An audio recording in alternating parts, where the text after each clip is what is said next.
मग त्यांनी सांगितलं की महिलांवर अत्याचार झाला आहे, तर मग आम्ही एक सिनियर ॲडिशनल कलेक्टरला ही चौकशीला सांगतो. मग यांनी 5 मेला माझ्याकडे 4 का 5 मेला यांनी लेखी दिलं आणि यांच्या निवेदनानुसार आम्ही जे संबंधित प्रांताधिकारी आहे त्यांच्याकडनं खुलासा मागवला. कालच त्यांना पत्र दिलेलं आहे, त्यांना तात्काळ खुलासा सादर करायला सांगितलं. ते मला चौकशी करून अहवाल सादर करायला सांगितलं. म्हणून मग त्यांनी माझ्या नावाने दिलं. त्याच्याकडे ह्या ज्या महिला सांगताय मी सकाळी आंघोळ करत असताना जबरदस्त कपडे घालत असताना माझ्या दाखवणार हो सर. असं या कमल धोंडीराम गडका तिरकाडे यांचं म्हणणं आहे. 7-8 महिलांनी दिलं सर. 7 वाजता सरकारी कामाची उभे आहे का सकाळी 7 वाजता सरकारी कामाच्या कधी वस्तू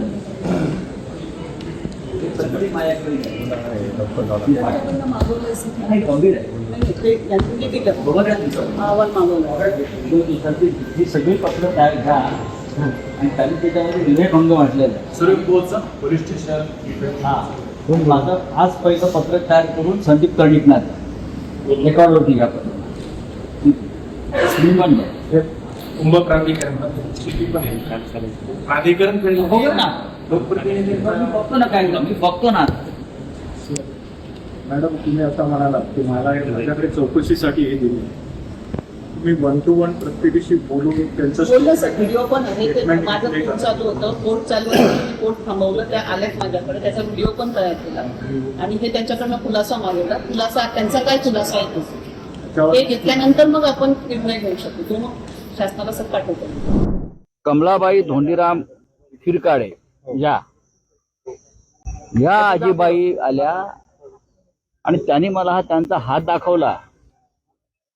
या वया इतर महिला भगिनी सगळ्या त्यांनी त्यांच्या अंगावरचे हातावरचे पाठीवरचे मारहाणीचे काळे निळे जे व्रण आहेत ते दाखवल्यावरती मी इतका अस्वस्थ झालो की काय केलं, कोणी केलंय.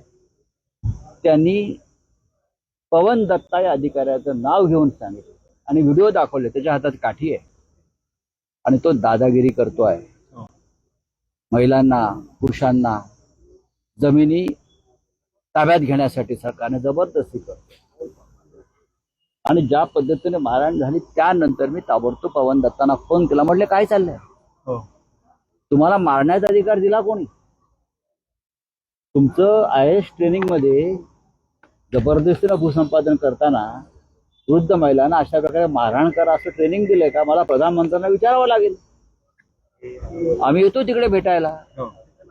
दत्ता गायकवाड वसंत गीते यांच्या लिडरशिप खाली एक डेलिगेशन गेलं. चर्चा सुरू असताना ते महाशय पळून गेले.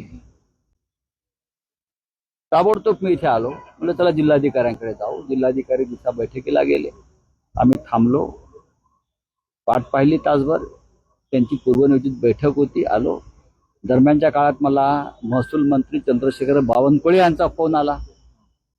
आपल्या माध्यमातून त्यांनी हे सगळं प्रकरण पाहिलं आणि त्यांनीही त्या संदर्भामध्ये चिंता व्यक्त केली. अत्यंत संवेदनशील भाषेत त्यांनी मला सांगितलं की तुम्ही म्हणता हे जर खरं असेल तर मी नक्कीच त्याच्यामध्ये स्वतः लक्ष घालून हा विषय संपवतो. काळजी करू नका, शेतकऱ्यांना न्याय देतो. जिल्हाधिकारी आयुष प्रसाद हे सद्ग्रस्त आहेत. त्यांनी चांगला संवाद साधून या संदर्भात मार्ग काढण्यासाठी प्रयत्न करतो असं म्हटलेत आणि मी स्वतः त्यात लक्ष घालणार आहे. सकाळी 7 वाजता सरकार कामाला लागलं. 7 वाजता लोकांच्या घरात घुसले. आता दांडे घेऊन सकाळी 7 वाजता महिला आंघोळीला गेलेल्या आहेत, कपडे बदलतायत आणि त्या परिस्थितीत त्यांच्यावरती हल्ले या राज्याचे प्रशासनातले अधिकारी करतात. लाज वाटली पाहिजे. तुम्ही काल नाशिकमध्ये धर्मध्वजा फडकावलत ना, काय त्या धर्मध्वजाचे पावित्र्य आहे की नाही. नारी शक्ती कशा करता आहे. शिवसेना या विषयावरती आंदोलन करणार आहे पण आम्ही थांबलो.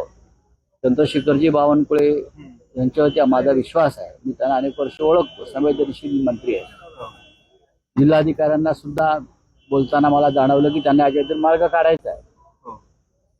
आणि या आजीबाईंसारख्या ज्या असंख्य आमच्या भगिनी आहेत, तुम्ही आला त्यांचा आवाज ऐकावा लागेल. तुम्ही जबरदस्तीने त्यांची घरं आणि शेती ताब्यात घेऊ शकणार नाही.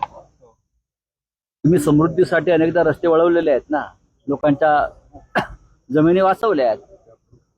हा, कॅप्टन खरातची जमीन तुम्ही वाचवली आहे 17 ठिकाणी. मग ह्या आमच्या भगिनींचं सुद्धा घर आणि शेती वाचायला पाहिजे, ही आमच्या शिवसेनेची भूमिका आहे. यात मला राजकारण फार आणायचं नाही, पण जर परत पुन्हा या भगिनी तक्रार घेऊन माझ्याकडे आल्या तर लक्षात घ्या, फार या नाशिकमध्ये वेगळा प्रकार घडू शकेल.